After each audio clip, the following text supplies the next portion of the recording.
নির্বাচনের প্রস্তুতিতে জোরে সরে এগিয়ে যাচ্ছে বিএনপি। নিজেদের ঘর সামলাতে পুরনো রেওয়াজে বদল এনেছে দলটি। প্রতিবার জাতীয় নির্বাচনকে সামনে রেখে দলটির চেয়ারপারসন বেগম খালেদা জিয়া চষে বেড়ান দেশের প্রতিটি জেলা শহর।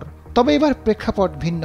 অসুস্থতার কারণে দলীয় কোনো সভা সমাবেশে অংশ নিতে পারছেন না তিনি। তবে দলের ঘনিষ্ঠ সূত্র নিশ্চিত করেছে এবারও ভোটের মাঠে লড়বেন বিএনপির চেয়ারপারসন।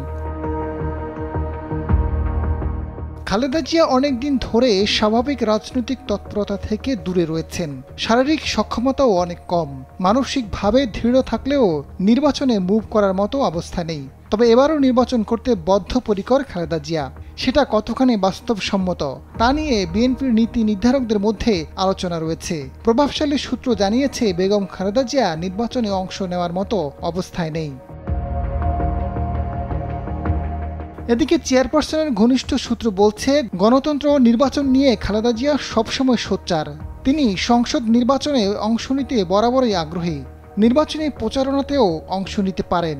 সর্বশেষ 2018 সালে কারাগারে থাকার সময়েও নির্বাচনে অংশগ্রহণ করার প্রক্রিয়া করেছিলেন। এক্ষেত্রে বেগম জিয়ার নির্বাচনে অংশ নেওয়ার পক্ষে প্রভাবশালী মহল। খালেদা জিয়া নির্বাচনে অংশ নিলেও প্রেক্ষাপট ভিন্ন হবে।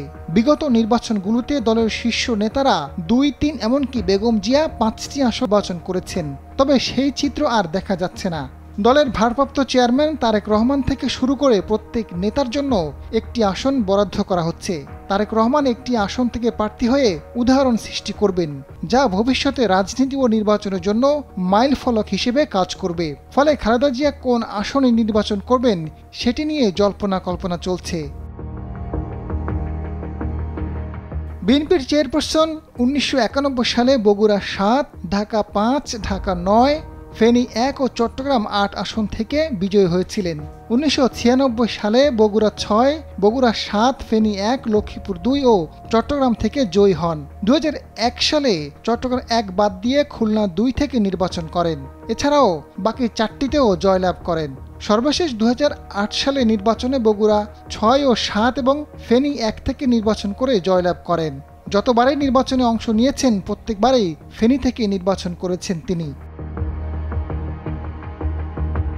রাজনৈতিক বিশ্লেষক ও দলীয় সূত্র বলছে, এবার ফেনী 1 থেকে নির্বাচনে অংশ নেবেন বিএনপির চেয়ারপারসন।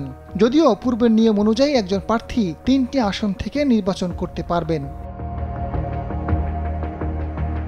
আজাদ ফারুক, সময়ের আলো।